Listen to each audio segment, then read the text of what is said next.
রাসূল কোনদিন আগে কাউকে আঘাত করে নাই। ইহুদি কাফের মুশরিকরা যদি আমার নবীকে আঘাত করত, আল্লাহর প্যারা হাবিব কোনদিন ছেড়ে দিত না। মুসলমানদের দিকে তাকায়া থাকো, আমার দেশের মধ্যে আছে কিছু ভারতের দালাল, আর সীমান্তের উপরে আছে কাকা বাবু দাদা বাবুরা। আমার বাংলাদেশকে যদি গিলে ফেলতে চাও, মুসলমান কিন্তু তরবারি ধরতে জানে। মুসলমান শাহজালালের জাতি, মুসলমান শাহপরানের উত্তরসূরি। তার মানে হিন্দুরা যদি বাংলাদেশের উপরে দাদাগিরি দেখাতে চায়, যুদ্ধ হবে গজওয়াতুল হিন্দ। জীবন দেব তবু বাংলার মাটিকে ছাড় দেব না, ঠিক কিনা কন? এই মাটি হচ্ছে ওলিয়া উলিয়াদের মাটি, এইটা ফুরফুরার আল্লাহর ওলিদের মাটি, শাহজালালের মাটি, শাহপরানের মাটি, ঠিক কিনা কন? আল্লাহর রাসূল বলেছেন, আন সাওবানা মাওলা রাসূলিল্লাহি সাল্লাল্লাহু আলাইহি ওয়াসাল্লাম, সাওবান রাদিয়াল্লাহু তাআলা আনহু বর্ণনা করেন, আল্লাহর নবীর এই সাহাবী বলেন, ইসাবাতানে মিন উম্মতি, আমার উম্মতের মধ্যে দুইটি দল হবে। জোরে বলুন কয়টি? আহরাজাহুমাল্লাহু মিনান নার, আল্লাহ রাব্বুল আলামিন তাদের জন্য জাহান্নামের আগুনকে হারাম করে দিয়েছে। সুবহানাল্লাহ বলা যাবে? আহরাজা উলামায়ে কেরাম রয়েছেন আয় হাররামা, আল্লাহ রাব্বুল আলামিন এই দুইটা জাতির জন্য জাহান্নামের আগুনকে হারাম করে দিয়েছেন। ইসাবাতুন তাকজুল হিন্দা, হিন্দুস্তানে একটা যুদ্ধ হবে, আর ওই যুদ্ধটা শুরু করবে হারাবাল হিন্দা মিনাস চীন, চীনেরা সর্বপ্রথম ভারত আক্রমণ করবে, আর ভারতের প্রদেশগুলো ভেঙে টুকরা টুকরা টুকরা টুকরা হয়ে যাবে। জোরে বলা যাবে আল্লাহু আকবার। এই জন্য ভারত সবচাইতে বেশি ভয় পায় হচ্ছে চীনকে, তারপরে পাকিস্তানকে। কারণ পাকিস্তানের মুসলমান আর আমরা একই সুতায় গাথা মালা, সুকৌশলে আমাদের শুধু একটু পৃথক করেছিল ওই ভারতীয়রা। কথা বলছেন না কেন? কারণ ওরা জানে মুসলমানের তাকবীরের আওয়াজ, ওই যে বদরের প্রান্তে মুসলমানের সংখ্যা 313 জন, কাফেরের সংখ্যা 1000। এইবার বলেন ওই যুদ্ধে জয়লাভ করছে কি কাফের না মুসলমান? ওই দাদা বাবুরা কাকা বাবুরা খুব দারুণ করে জানে, সংখ্যায় যদি মুসলমান কম হয়, তাদের ইমানের যেই পাওয়ার আছে, লিল্লাহে তাকবীর আল্লাহু আকবারের কাছে হিন্দুস্তান ভেঙে টুকরা টুকরা হয়ে যাবে। এই জন্য পাকিস্তান আর বাংলাদেশকে সুকৌশলে পৃথক কইরা দেশে। আপনি মানেন না মানেন, এটা মহাসত্য। এইবার দারুণ করে আবার শোনেন, যেহেতু আমরা 71 দেশ পেয়েছি, এই দেশের এক বিন্দু পরিমাণ মাটি আমরা ভারতের কাছে ছেড়ে দেব না। ওই ভারতের সাথে একটা যুদ্ধ হবে, এই কথা আল্লাহর রাসূলের। ওই যুদ্ধে যারা অংশগ্রহণ করবে তারা জান্নাতি। সুবহানাল্লাহ পড়েন। ফাকামা আবু হুরায়রা রাদিয়াল্লাহু তাআলা আনহু, আল্লাহর নবীর সাহাবী আবু হুরায়রা দাঁড়িয়ে গেলেন, বললেন, নবী গো, ওই যুদ্ধ পর্যন্ত যদি আমি হায়াত পাই, ওই যুদ্ধে আমি আবু হুরায়রা অংশগ্রহণ করব। ওরা আমাদের দিকে চোখ রাঙানি দেয়, বিএসএফ আমাদের দিকে তাকায়। মুসলমান আপনাকে জাগতে হবে, ঘুমায় থাকলে চলবে না। আমরা যদি ভারতের সাথে কোনো একদিন যদি যুদ্ধ লাগে, গজওয়াতুল হিন্দের ডাক যদি উলামায়ে কেরাম দেয়, ভারতের সাথে যুদ্ধ করে কারা কারা জীবন দিতে রাজি আছেন? দুই হাত তুলে আল্লাহকে দেখান। আমরা কোন নবীর উম্মত? একটু সুন্দর করে বলুন না। আখিরি নবীর উম্মত, শেষ নবীর উম্মত, শ্রেষ্ঠ নবীর উম্মত, নবীদের নবী, আমার নবী বিশ্ব নবী জনাবে মুহাম্মদুর পয়গম্বর মুসা আল্লাহকে ডেকে বললেন, আয় আল্লাহ তাআলা, রব্বি ইন্নী আরানি, আয় আল্লাহ আমি তোমাকে দেখতে চাই। আল্লাহ ডেকে বলে, মুসা লান তারানি, তুমি আমাকে দেখতে পারবা না। তার মানে দুনিয়ার এই চর্মচক্ষু দিয়ে আল্লাহকে দেখা যায় না, কিন্তু আল্লাহর দিলের মধ্যে বড্ড বেশি চায় আল্লাহ তার প্যারা হাবিব, আমার নবী, বিশ্ব মানবতার মহান বন্ধু, সরকারে দো আলম, নবীদের নবী। মেরাজের রাতে মসজিদ আকসায় আমার নবী যখন পৌঁছালেন, সাইয়েদিনা আদম সফিউল্লাহ ডেকে বললেন, আহলান সাহলান মারহাবান, ওগো আল্লাহর হাবিব, আল্লাহর বন্ধু, আপনার জন্য সব নবীরা অপেক্ষমান। আমরা সবাই আপনার মুক্তাদি হব, আর আপনি ইমাম হয়ে যাবেন। ওই দিন আমার নবী সব নবীদের ইমাম হয়েছিলেন। এই জন্য আমার নবীকে বলা হয় ইমামুল মুরসালিন। আমার নবী হলো সব নবীদের নবী। সুবহানাল্লাহ পড়েন। পয়গম্বর মুসা আল্লাহকে দেখতে চায়। আল্লাহ বলে মুসা দেখতে পারবা না, কিন্তু আমার নবীকে দিদার দেওয়ার জন্য আল্লাহ রব্বুল আলামিন দুনিয়া থেকে সফর করায়া বারাকে সফর করালেন। আমরা যেটাকে বারকুন হিসাবে জানি, যেটাকে আমরা বরাক বলি, বোরাকে করে আল্লাহর রাসূল চলে গেলেন সপ্তম আসমান। সেখান থেকে রপ নামক একটি বাহনে সিদরাতুল মুনতাহা পাড়ি দিয়ে আল্লাহর হাবিবকে আল্লাহ রব্বুল আলামিন নিয়ে গেলেন তার আরশে আজিমে। সুবহানাল্লাহ বলা যাবে? আপনি কোন নবীর উম্মত বুঝতেছেন? আমার নবীর দাম কম না বেশি? আর একটু আসতে বলেন। আমরা সেই নবীর উম্মত, পড়ুন না আলহামদুলিল্লাহ। শ্রেষ্ঠ নবী দিলে মরে তরায়া নিতে রোজ হাসরে, পথ না বলি তাই তো দিলে পাক কুরআনের বাণী, খোদা তোমার মেহেরবানি। এই সুন্দর ফুল সুন্দর ফল, মিঠা নদীর পানি, খোদা তোমার মেহেরবানি। আমরা বেঁচে আছি কার দয়ায়? আর একটু আসতে বলেন না। ভক্তি চক্কির কোন সিস্টেম নাই, মোমেনের মতো করে বলুন কার দয়ায়? কোন মুরিদকে যদি জিজ্ঞাসা করা হয় আপনি কেমন আছেন, কয় পীর মুর্শিদের দয়ায় ভালো আছি। দয়া কি পীর মুর্শিদের না আল্লাহর? এই কথা যদি কোন তরিকার মুরিদ বলে যে আমি পীর মুর্শিদের দয়ায় ভালো আছি, ওর ঈমান আছে না গেছে? হৃদয়ের সর্বোচ্চটুকু দিয়ে আমরা পীরদেরকে মহব্বত করি। সারসিনার আল্লাহর ওলিরা, জৈনপুরের আল্লাহর ওলিরা, ফুরফুরার আল্লাহর ওলিরা, চরমনায়ের আল্লাহর ওলিরা সহ তাম বাংলাদেশের হক সিলসিলার সব আল্লাহর ওলিরা আমাদেরকে ধরে ধরে দিন শিখিয়েছেন। টুপি ছাড়া মানুষদেরকে মাথায় টুপি পরিয়েছেন, ঠিক এরকম। সেই হক সিলসিলার সাথে আমরা থাকতে রাজি আছি কিনা? রাজবাড়ী জেলার মানুষ আপনারা বড়ই ভাগ্যবান, পাশেই ঐতিহ্যবাহী ভান্ডারিয়া দরবার। আহারে মরহুম মাগফুর আল্লামা মুজাম্মেল হক রহমাতুল্লাহ আলাই হুজুরের কথা আমার এখনো খুব দারুণ মনে হয়। আমি তখন ভান্ডারিয়াতে তাকসিসে পড়ি। সকালের খানা শেষ করে টিউবওয়েলের উপরে প্লেটটা ধোয়ার জন্য আসলাম। আহারে ৯৫ বছর কো এক বৃদ্ধ আলেম। ছাত্ররা খানা খেয়ে যে নোংরা ময়লাগুলো ড্রেনের মধ্যে ফেলে দেয়, আল্লাহর ওলি ২ হাত দিয়ে সেই ময়লা পরিষ্কার করতেছিলেন। আমি গিয়ে হাতটা পেরে ধরলাম, হুজুর এটা আপনি কি করেন? আমাকে ওই দিন ডেকে বলেছিল, আবু বকর মান সালাকা তরিকা ইয়ালতামিসু ফিহি ইলমান সাহালাল্লাহু বিহি তরিকান ইলাল জান্নাহ। যারা তলবে ইলম হয়, দিন শেখার জন্য ঘর থেকে বের হয়, আল্লাহর ফেরেশতারা তাদের পায়ের নিচে জান্নাতের বিছনা বিছিয়ে দেয়।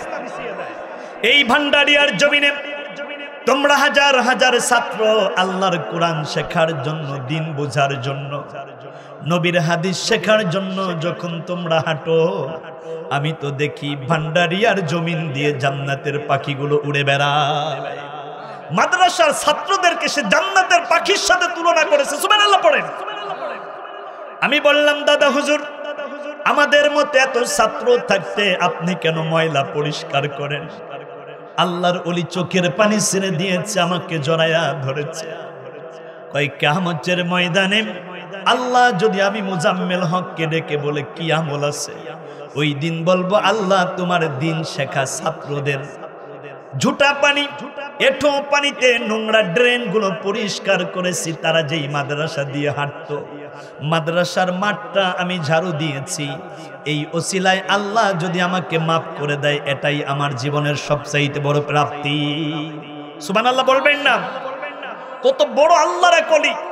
আমি সঙ্গে সঙ্গে তার হাত ধোয়া দিয়ে, নিজে হাত দিয়ে ওই ড্রেনের ময়লা পরিষ্কার করলাম।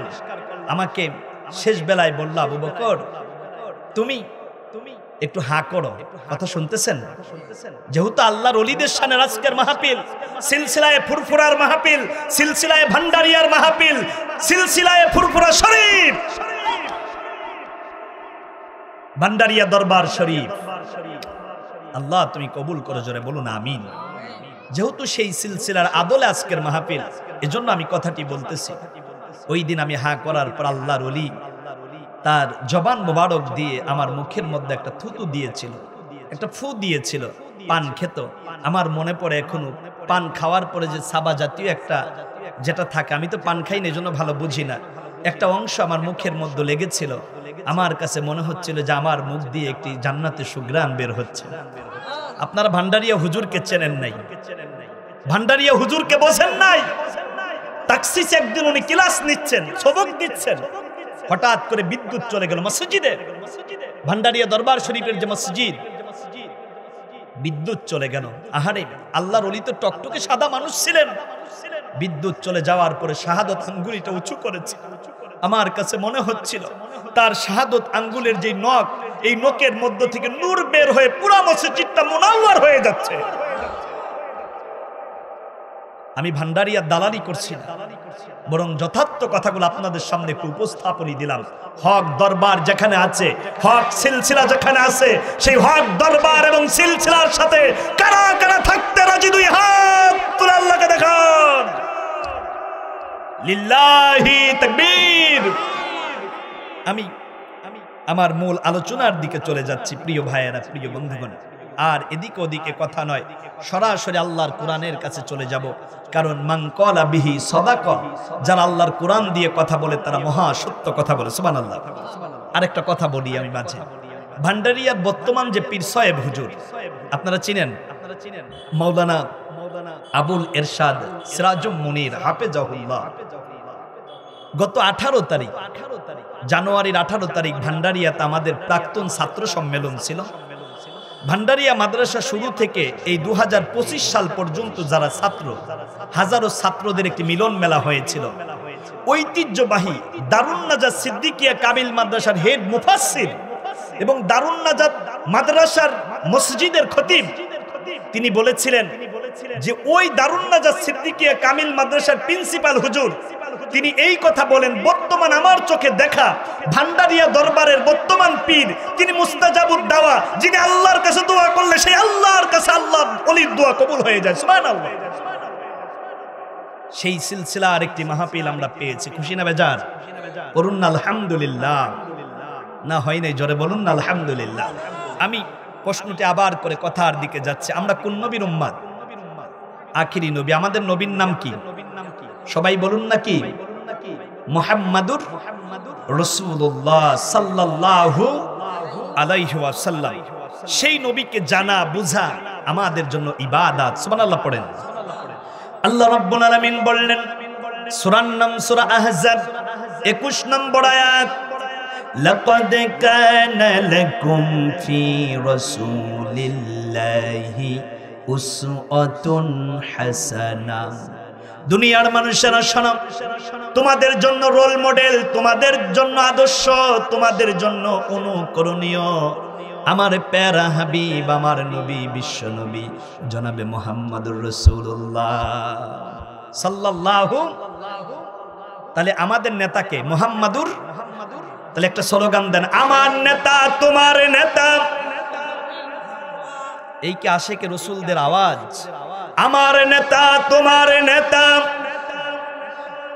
পিছনের যুবক ভাইয়ের আপনারা আছেন?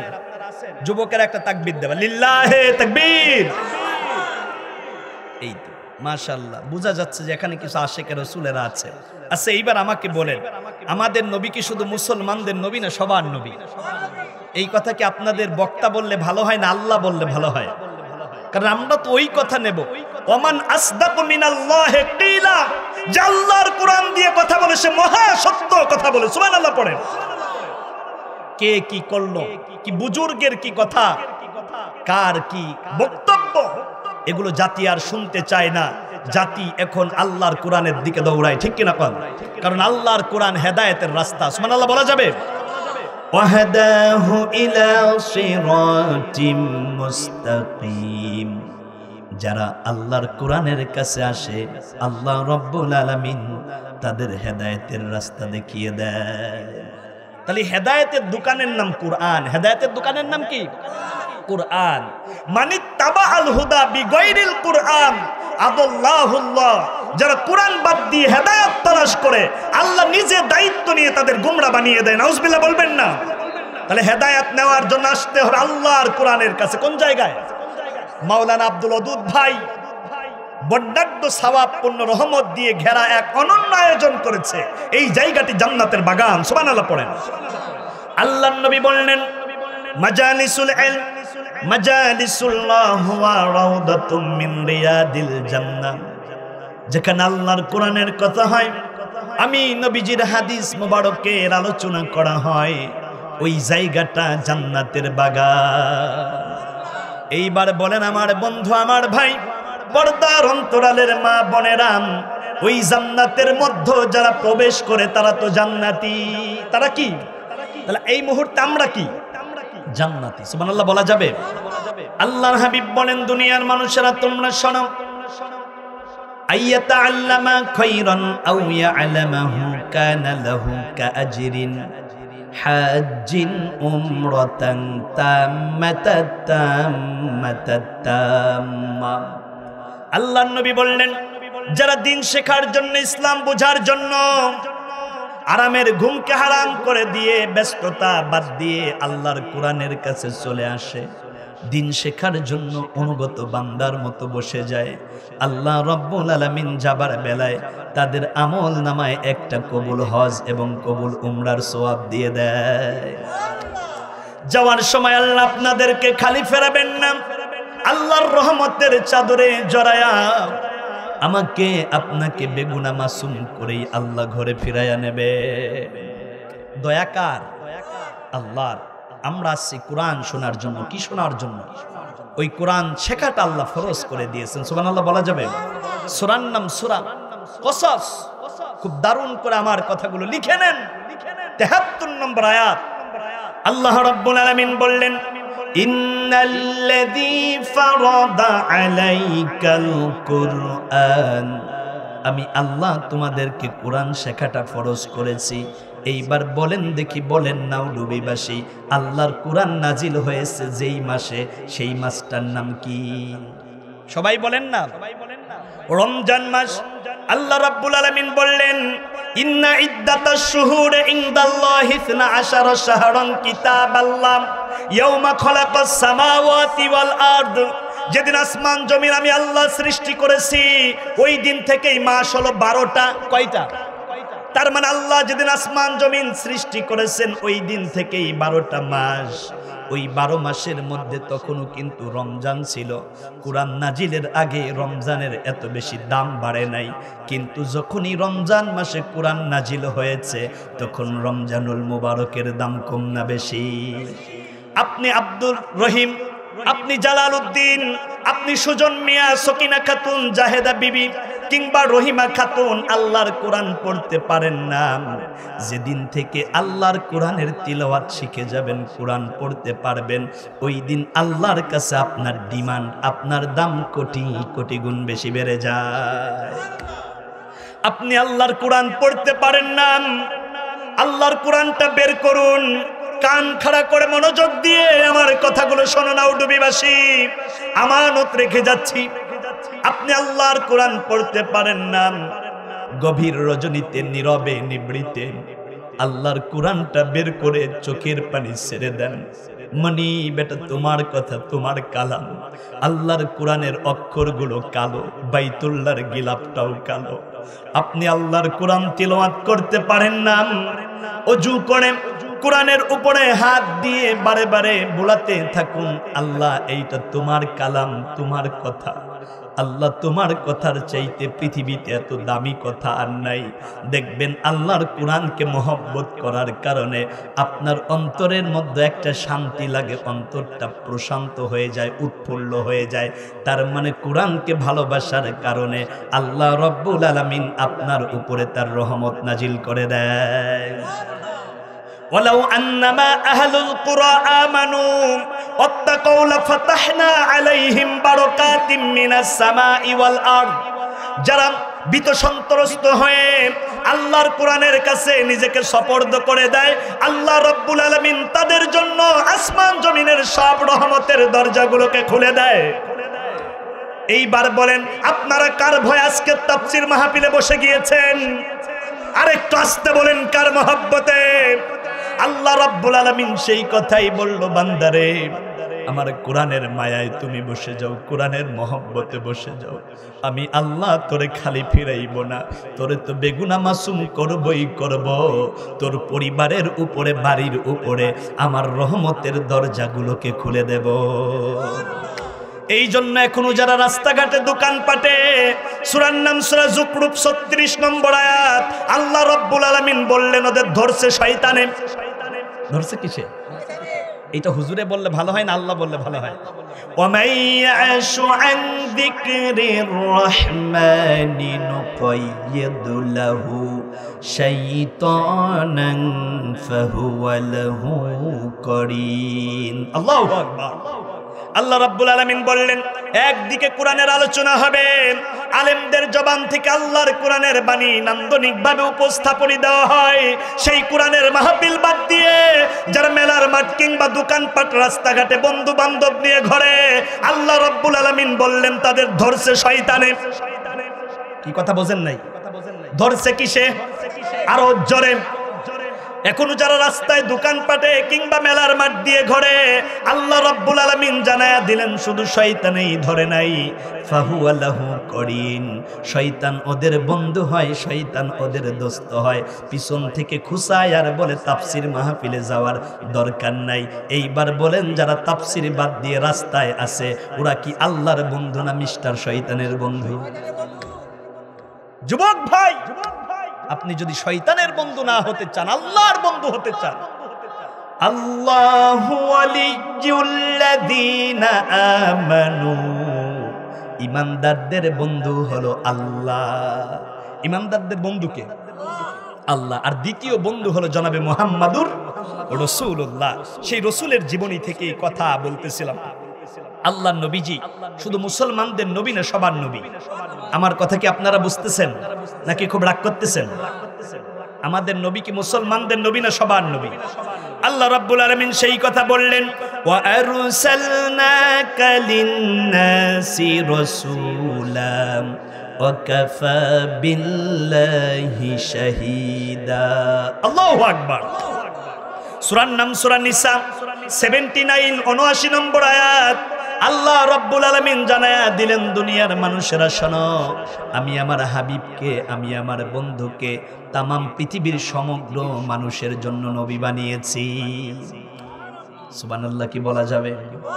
আমার নবী হিন্দুদের নবী, বৌদ্ধদের নবী, খ্রিস্টানদের নবী, আমার নবী মুজাহিদের নবী, আমার নবী সবার নবী, আমার নবী মদিনার কামলেওয়ালা নবী, আমার নবী নবীদেরও নবী। ঠিক কিনা কন? সেই নবীর কথাই জানতেছি। আবার আল্লাহ রাব্বুল আলামিন সূরার নাম সূরা আরাফ 158 নম্বর আয়াত। যুবক ভাইয়েরা, বৃদ্ধ বাবাজিরা, পর্দার অন্তরালের মা বোন, কাগজ কলম হাতের মধ্যে থাকলে কথাগুলো নোট করে নিয়ে যান বাড়িতে, কারণ আমি তো বলতেছি নবীর কথা। ময়দানে মেহশরে মা চাই না, বাবা চাই না, দাদা দাদি, বুজুর্গ, পীর মুরব্বী কাউকে চাই না, শুধু একজনকেই চাই, তিনি আমার নবী, আমার নবী, আমার নবী, আমার নবী। আমি যদি নবীকে পেয়ে যাই আমার আর কিচ্ছু লাগবে না। ঠিক কিনা কন? আমরা চাই কাকে? নবীকে। কাকে চাই? এই জন্যই তো আশিকে রাসূল যারা, নবী প্রেমিক যারা, তারা শয়নে স্বপনে উঠোনে বসনে সব সময় বলে নবী নবী নবী নবী নবী নবী নবী। ঠিক কি রকম? আল্লাহ কোরআনের মধ্যে বললেন, ইন্নামাল মুমিনুনাল্লাযীনা ইযা যুকিরাল্লাহ وجلت قلوبهم وإذا تليت عليهم آياته। আল্লাহ রাব্বুল আলামিন কোরআনের মধ্যে বললেন কথা কার? আর একটু আস্তে বলেন, কথা কি মোল্লার নাকি আল্লাহর? এ জবান কে দিয়েছে? একবার সেই জবান দিয়ে বলুন না আল্লাহ। আল্লাহ রাব্বুল আলামিন বলল, ইমানদার মোমেন নারী কিংবা পুরুষদের সামনে যখন আমি আল্লাহর কোরআনের তিলাওয়াত করা হয়, তখন ইমানদারদের ইমান দীপ্ততা আরো বেশি বেড়ে যায়। সুবহানাল্লাহ বলা যাবে? তার মানে জিকির করলাম, আল্লাহর কোরআন তেলাওয়াত করলাম, লা ইলাহা ইল্লাল্লাহ বললাম, এইটা তো আল্লাহর জিকির হয়। কিন্তু আল্লাহর জিকির করলে আল্লাহ খুশি হয় না, সাথে নবীর জিকিরটাও করতে হয়। তাহলে জিকির কয় প্রকার সবাই বলেন? একটা হচ্ছে জিকরুল্লাহ, আর একটা হচ্ছে জিকরে হাবিবুল্লাহ। কারণ আপনি যদি বলেন লা ইলাহা ইল্লাল্লাহ, আপনি ইমানদার হবেন না। ইমানদার হওয়ার জন্য আপনাকে পড়তে হবে মুহাম্মাদুর। কারণ ফিরাউন যখন লোহিত সাগরে ডুবতেছিল, যখন ফেরেশতা তাকে চুবানি নাকানি দিচ্ছিল, ওই সময় ফিরাউন বলল আমানতু, আমি ঈমান আনলাম, আন্নাহু লা ইলাহা ইল্লাল্লাযী আমানাত বিহি বানু ইসরাঈল। আয় আল্লাহ, তোমার উপর ঈমান আনলাম যেমনি করে বানি ইসরাইল সম্প্রদায় তোমার প্রতি ঈমান আনলো। আল্লাহ রাব্বুল আলামিন জিবরিলকে ডেকে বলে, জিবরিল রে, ওর মুখের মধ্যে তাড়াতাড়ি ঘোলা কাদা ঢুকায়া দাও। আমি আল্লাহর প্রতি ঈমান আনলে আমি আল্লাহ সন্তুষ্ট হই না। কারণ যেই জামানায় নবী পাঠাই, আল্লাহর প্রতি ঈমান আনার পরে সেই জামানার নবীর প্রতি ঈমান না আনলে সে কোনোদিন ঈমানদার হতে পারে না। এই ফিরাউন এই মুহূর্তে আমি আল্লাহকে মানে, কিন্তু আমার পয়গম্বর মুসা কালিমুল্লাহকে মানে না। এই জন্য যতই আল্লাহ আল্লাহ আল্লাহ আল্লাহ করুক, ওর ঈমান আমি আল্লাহর দরবারে কবুল হয় না। কেমনি করে? আপনি যদি বলেন লা ইলাহা ইল্লাল্লাহ, আপনি ঈমানদার না, ঈমানদার না। ঈমানদার হওয়ার জন্য বলতে হবে মুহাম্মাদুর। এই জন্য জিকির দুই প্রকার, আল্লাহর জিকির করতে হবে, নবীর জিকির করতে হবে। বলবেন হুজুর আল্লাহর জিকির বুঝি, নবীর জিকিরটা কি? শয়নে স্বপনে উঠোনে বসনে চলনে খলনে সামাইলে তিরমিজির বর্ণনা। আল্লাহর নবী কেমন ছিল, আল্লাহর নবীর দেহ মোবারক কেমন ছিল, জিসম মোবারক কেমন ছিল, আমার নবী কেমন করে খানা খেতেন, আমার নবী কেমন করে হাসি দিতেন, আমার নবী কেমন মুআমালাত করতেন, মুআশারাত করতেন, আমার নবী কেমন করে ব্যবসা বাণিজ্য করতেন। ঠিক নবীর ওই বিষয়গুলো নিয়ে শয়নে স্বপনে উঠোনে বসনে চলনে খলনে রাতের বেলায় ঘুমের ঘরে আপনি যখন নবীর প্রতি দুরূদ পড়তে পড়তে ঘুমায়া যান, ও দোস্ত বন্ধু নাউডুবিবাসী, কোন একদিন মদিনার কামলাওয়ালা নবী মদিনাতুল মুনাওয়ারা থেকে তোমার ভাঙ্গা ঘরের মধ্যে হাজির হয়ে যায়। আল্লাহর নবী বলেন, মান রাআ ফিল মানামি ফাকাদ রাআনি ফা ইন্না শাইতানা লা ইয়াতামাসসালু বিহি। কেউ যদি ঘুমের ঘরে একবার আমি নবীকে দেখে, আল্লাহ রাব্বুল আলামিন তার জন্য জাহান্নামের আগুনকে হারাম করে দেয়। সুবহানাল্লাহ, কি বলা যাবে? আমরা সেই নবীর কথা বলতেছিলাম। আল্লাহ রাব্বুল আলামিন সূরা আরাফের 158 নম্বর আয়াতের মধ্যে জানালেন, ইয়া আইয়ুহান নাস ইন্নী রাসূলুল্লাহি ইলাইকুম জামিআ। আল্লাহু আকবার। আপনারা মনোযোগ আছে? আপনারা যদি তাকবীর না দিতে পারেন তাহলে আমি শুধু চিল্লাইই যাইব, আপনারা কিছু বুঝবেন। এজন্য বলুন না লিল্লাহে তাকবীর। আমার বন্ধুগণ, আমার ভাইয়েরা, আমি নবী প্রেম নিয়ে কথা বলতেছিলাম। আমি এখানে যুবক ভাইদের ব্যাপারে একটু কথা বলে ফেলি। ওয়াশাবুন নাশাতা ফি ইবাদাতিল্লাহ, 7 শ্রেণীর মানুষ আল্লাহর আরশের নিচে ছায়া পাবে। এক শ্রেণী হচ্ছে ওই যুবক যারা যৌবন বয়সে আল্লাহর ইবাদত করে। সুবহানাল্লাহ পড়েন। এজন্য যুবক ভাইয়েরা যারা আছেন, আপনারা কি আল্লাহর আরশের নিচে ছায়া পেতে চান? তাহলে দুনিয়াতে আল্লাহর হুকুম মানতে হবে, নবীর তরিকায় থাকতে হবে। আল্লাহর হুকুম এবং নবীর তরিকার বাহিরে যাওয়ার কোনো সুযোগ আছে? নাই। শুনুন আমার কথা, আল্লাহর নবী কি শুধু মুসলমানদের নবী না, সব মানুষের নবী, সব মানুষের নবী। আল্লাহ রাব্বুল আলামিন আবার বললেন, সূরার নাম সূরা সাবা 28 নম্বর আয়াত। আল্লাহ চমৎকার ভাবে দৃষ্টিভঙ্গি পেশ করলেন। কথাকার, আমি কি গোরস্থানে ওয়াজ করতেছি না মানুষের সামনে? কথাকার জি। এইবার শোনেন, আল্লাহ রাব্বুল আলামিন বললেন, ওয়ামা আরসালনাকা ইল্লা কাফাতাল লিন্নাসি বাশীরাও ওয়া নাযীরা। আল্লাহু আকবার। আল্লাহ রাব্বুল আলামিন জানালেন, দুনিয়ার মানুষেরা শোনো, ও দুনিয়ার মানুষেরা শোনো, শোনো, আমি যেই নবীকে পাঠিয়েছি, যেই রাহমাতাল লিল আলামিনকে পাঠিয়েছি, এই নবী শুধু মুসলমানদের নবী না, এই নবী তো সব মানুষের নবী। নবীজি তোমাদের সুসংবাদ দেবে জান্নাতের, আর তোমাদেরকে ভয় ভীতি দেখাবে জাহান্নাম থেকে। ওই নবীর কথা যারা মেনে নিতে পারবা তারাই নবীর উম্মত হয়ে যাবা। এই জন্য কবরে জিজ্ঞাসা করবে, মান রব্বুকা ওয়া মান দীনুকা ওয়া মান নাবিয়ুকা। এইবার বলেন কবরে একটা প্রশ্ন নবীর ব্যাপারে আছে না নাই? এই দুনিয়াতে যারা নবীকে নেতা মানবে তারাই ওই প্রশ্নের উত্তর দিতে পারবে। নবিয়ুনা রাসূলুনা সাইয়্যিদুনা মুহাম্মাদুর রাসূলুল্লাহ সাল্লাল্লাহু আলাইহি ওয়াসাল্লাম, আমাদের নেতা একমাত্র কেবলমাত্র শুধুমাত্র মুহাম্মাদুর রাসূলুল্লাহ। কিয়ামতের ময়দানে আগে নেতাকে ডাকা হবে, এরপরে কর্মী সমর্থকদেরকে ডাকা হবে। ইয়াউমা নাদউ কুল্লা উনাসিম বিইমামিহিম, আগে থাকবে নেতারা, এরপরে থাকবে কর্মী সমর্থকেরা। আপনি যদি আল্লাহর নবীকে নেতা মানতে পারেন, ওই নবীর পিছনে পিছনে আপনি সরাসরি আল্লাহর জান্নাতে চলে যেতে পারবেন। এই জন্য আমাদের নেতা হবে কয়জন? আর একটু আসতে বলেন। ওই নেতা হচ্ছে মুহাম্মাদুর রাসূলুল্লাহ। একটা স্লোগান দেন, আমার নেতা তোমার নেতা। নবীকে নেতা মানতে রাজি আছেন? আমরা আল্লাহ নবীকেই নেতা মানবো। আমাদের নেতা একজন, তিনি মুহাম্মাদুর। আপনি কত নেতার স্লোগান দেন, আমার নেতার চরিত্র ফুলের মতো পবিত্র। খোঁজ নিয়ে দেখেন, নেতায় নামাজ পড়ে না, এক ওয়াক্ত গাঁজা খায় 6 ওয়াক্ত, আছে না নাই? কিন্তু এমন নেতা বানাতে হবে যেই নেতা হবে নামাজি, যেই নেতা হবে কি নামাজি। আমার নবী মুহাম্মাদুর রাসূলুল্লাহর উম্মত। উম্মত কাকে বলে? উলামায়ে কেরাম রয়েছে। মা মানাল উম্মাহ, উম্মাহ কাকে বলে? যে যাকে অনুসরণ করে সে তার উম্মত হয়ে যায়। আমরা অনুসরণ করব আমার দুনিয়ার নেতাকে নাকি মুহাম্মাদুর রাসূলুল্লাহকে? আমরা যদি আমার নেতা মুহাম্মাদুর রাসূলকে অনুসরণ করতে পারি তবে আমরা মুহাম্মাদুর রাসূলুল্লাহর উম্মত হব। নচেত আপনি রাসূলের উম্মত হতে পারবেন না, আপনি আবু জাহেলের উম্মত হবেন। ঠিক কিনা কও? আমার নেতা মুহাম্মাদুর রাসূলুল্লাহ। প্রিয় ভাইয়েরা আমার, বন্ধুরা আমার, আমার নবী কেমন ছিলেন আল্লাহ সেই কথাও কোরআনের মধ্যে বললেন। কারণ কোরআনের কথা হচ্ছে মহা সত্য কথা। যালিকাল কিতাব লা রাইবা ফি, এই কোরআনের মধ্যে কোনো সন্দেহ নাই।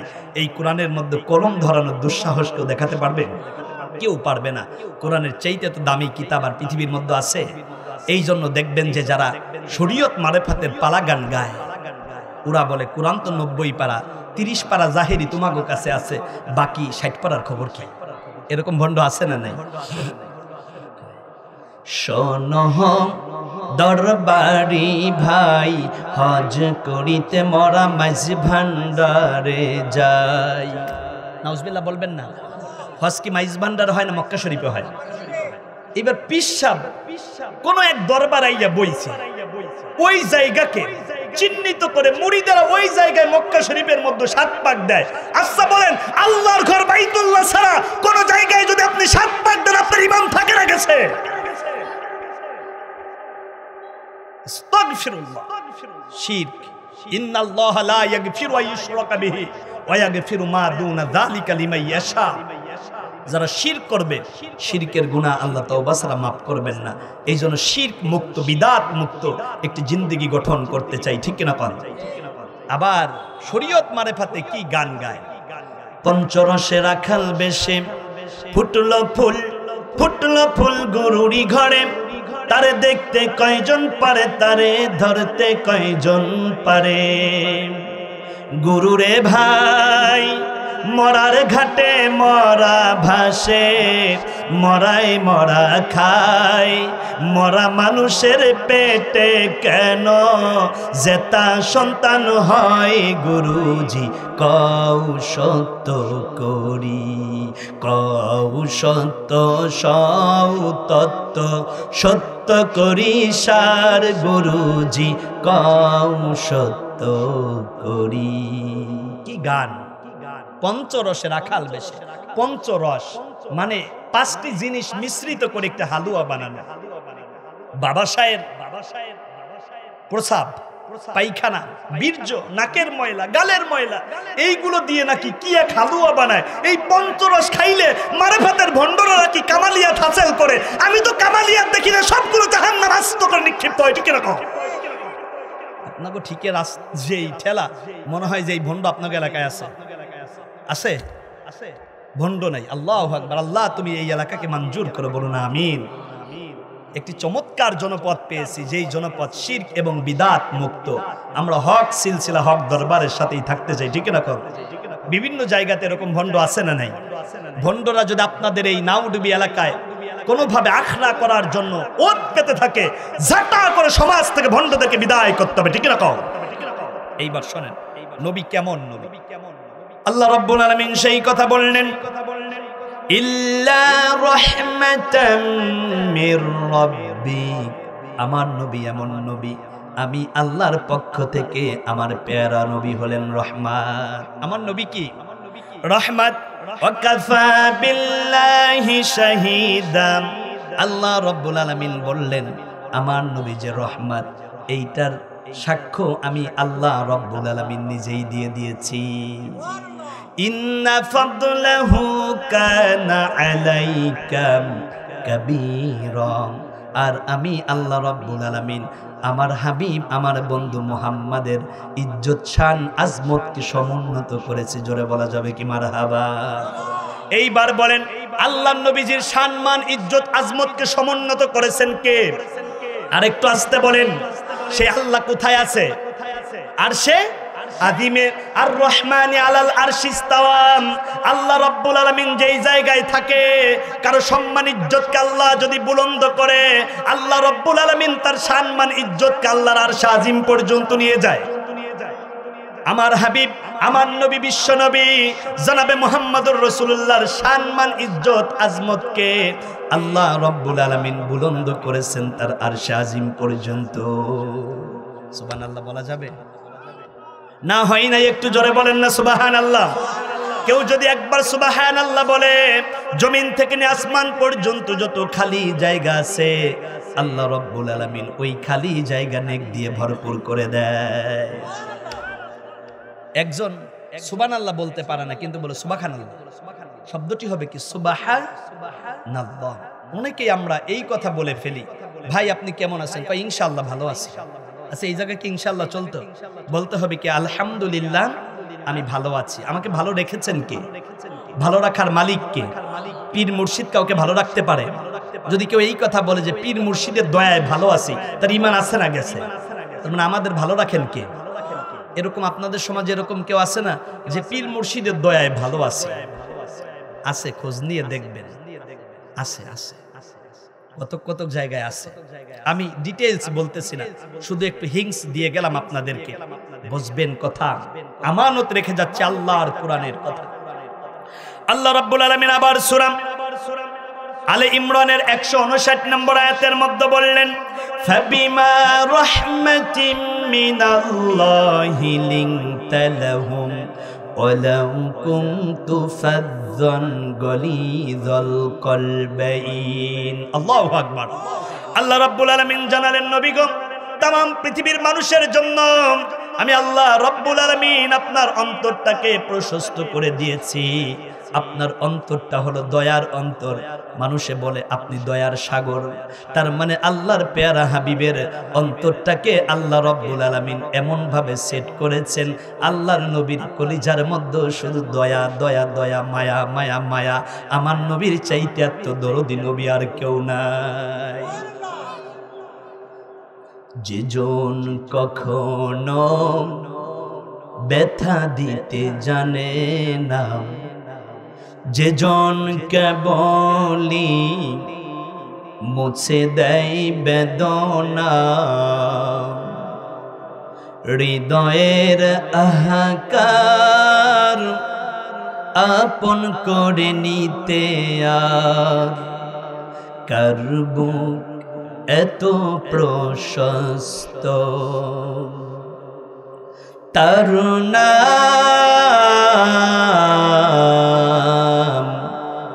আহমদ, বড় বিশ্বস্ত। আমার নবীর চাইতে তো রহমলা নবী আর কেউ আছে? আল্লাহ রাব্বুল আলামিন জানালেন, নবী গো আপনি যদি কঠোর হৃদয়ের হতেন তাহলে আপনার কাছে কেউ কোনোদিন যেত না। একজন ইহুদি একদিন মসজিদে নববীতে প্রস্রাব করা শুরু করেছে। সাইয়েদিনা উমর রাদিয়াল্লাহু তাআলা আনহু দাঁড়িয়ে গিয়েছেন। কারণ উমর কেমন উমর আপনারা জানেন, যেই উমরকে ভয় পাইতো শয়তান। উমর যেই রাস্তা দিয়ে হাঁটতো শয়তান 40 দিন সেই রাস্তায় যাইতো না। উমার নাঙ্গা তরবারিটা বের করে বললেন, ইহুদি তোর কত বড় সাহস, আমাদের মুসলমানদের ইবাদত খানার মধ্যে তুমি প্রস্রাব করো। আল্লাহর নবী বললেন, ইজলিস ইয়া উমার, ও উমার তুমি বসো। তুমি কি জানো না, কুল আতিউল্লাহ ওয়া আতিউর রাসূল, যেখানে তোমার নেতা, যেখানে তোমার রাসূল আছে, ওই জায়গা তোমার মতো কর্মীর কোনো কথা চলে না। তার মানে নেতায় যেখানে কথা বলে, আলেম হলো জাতির নেতা, মসজিদের ইমাম হলো আপনার সমাজের নেতা। শুক্রবার জুমার দিন ইমাম মসজিদের মেম্বারে বসে বয়ান দেয়, আর দেখবেন কিছু নামধারী মূর্খ মুরিদে ওই জায়গায় গল্প করে। তার মানে ইমাম হলো আপনার নেতা, ইমাম যেখানে কথা বলে ওই জায়গা আপনার কোনো কথা চলবে না, চলবে না, চলবে না, ঠিক কিনা কর? আল্লাহর নবী ডাক দিয়া বলল, ওমর গো, আমি তোমার হাবিব, তোমার নেতা, তোমার রসুল বসে আছি, আমার উপরে তুমি কেন কথা বলো?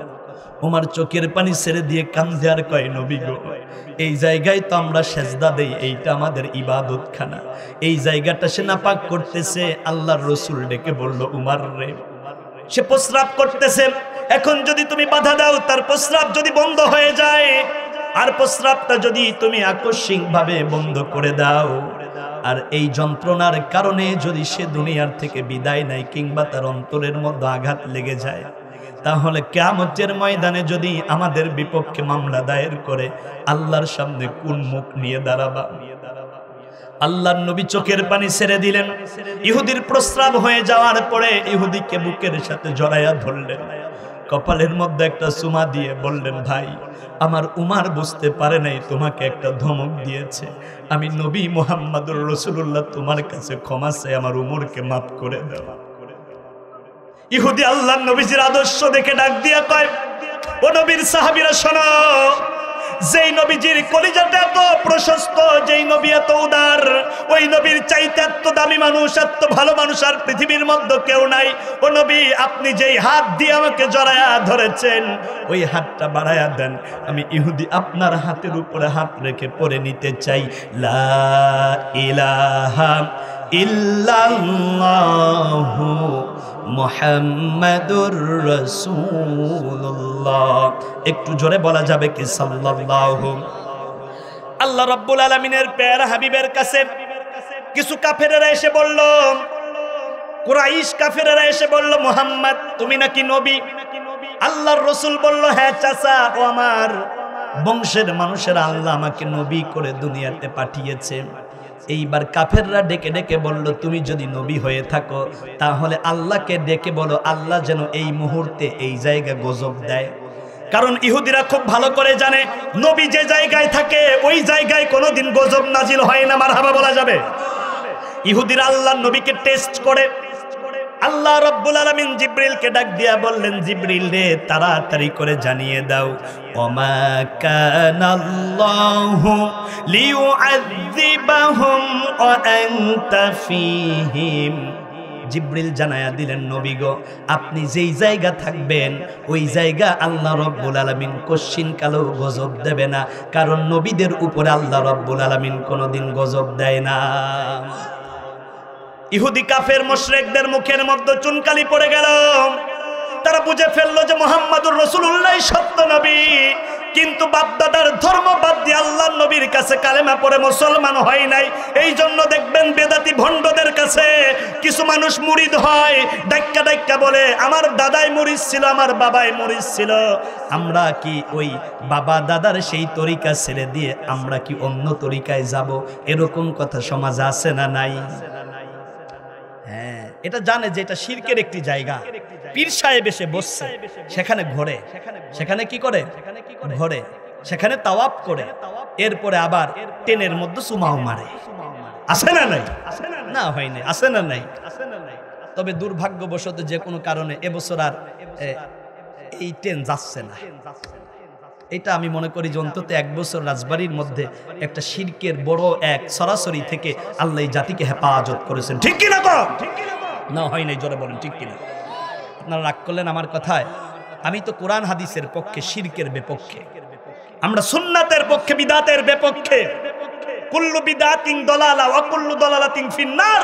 প্রত্যেক বিদাত হলো গুমরাহি, আর গুমরাহি আপনাকে জাহান্নামে নিয়ে যায়। আমরা শিরক এবং বিদাত করে জাহান্নামে হতে চাই না, আমরা সবাই আল্লাহর জান্নাতি হতে চাই। ঠিক কিনা কর? এইবার শোনেন আমার ভাইয়ের, আমার বন্ধুগণ, সেই নবীকে আল্লাহ কেন দুনিয়ার মধ্যে পাঠাইলেন চমৎকার করে শোনেন। নবীর চরিত্রের ব্যাপারে সার্টিফিকেট দিয়েছেন আল্লাহ রাব্বুল আলামিন, ওয়া ইন্নাকা লাআলা খুলুকিন আযীম। আল্লাহু আকবার। নিশ্চয় আমার নবীর চরিত্র হচ্ছে অনুপম চরিত্র। সুবহানাল্লাহ বলা যাবে? আমার নবীর চরিত্রের সাথে পৃথিবীর কারো চরিত্রের কি কোনো মিল আছে? আল্লাহ রাব্বুল আলামিন বলেছেন খুলুকিন আযীম। আযীম আযীম উলামায়ে কেরাম রয়েছেন, আমি একটু আজিমের ব্যাখ্যাটা করে যাই। আমার আগে যে ওয়াজ করছে সেও তো আজিমউদ্দিন, তাই না? আজিমউদ্দিন। আজিমের একটু ব্যাখ্যা করে যাই, যেহেতু তাফসীর মাহফিল। আল্লাহ পুরা কোরআনে তাফসীর শব্দটি দিয়েছে একবার। কয়বার? ওয়ালা ইয়াতুনাকা বিমাসালিন ইল্লা জিনাকা বিল হাক্কি ওয়া আহসানা তাফসীরা। জোরে বলা যাবে কি আল্লাহু আকবার? আল্লাহ রাব্বুল আলামিন কোরআনের মধ্যে তাফসীর শব্দটি দিয়েছে কয়বার? একবার।